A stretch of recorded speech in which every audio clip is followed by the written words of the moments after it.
They already announced that they are taking the entire 8-car crew and kicking Tyler Reddick out and putting Kyle Busch in. That's a strong team. That is a strong team. Randall Burnett has that thing rolling.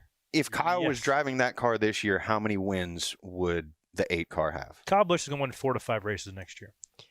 I mean, it just depends on. I mean, it depends on if the Chevys are as strong as they are next year, if the Fords or Toyotas catch up, right? And right now, this year, it seems as though everybody's pretty even. They have their strong suits some weeks. Some cars are.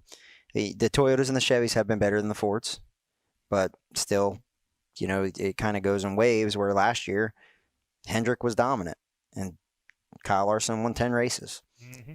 If we get to a point in the next gen, in the next year or two, where they start, Chevy figures out something on motors or figures out something on aero, and they get, to where like a track, like who would have guessed Trackhouse has as many wins as they have? If you give Kyle Busch that car, he knows how to close better than Ross Chastain and Daniel Suarez. Yeah. Well, in terms of draft stock, I mean, he's lucking out with a crew chief in Randall. I mean, all that went into consideration. 100%. But when he's sitting there with a 2311 option on the table, 1-year option, a multi-year RCR option, a multi-year and potentially some equity at Colleague, like he's looking at he's also, Joey Logano says it later, Kyle Busch is a very smart dude.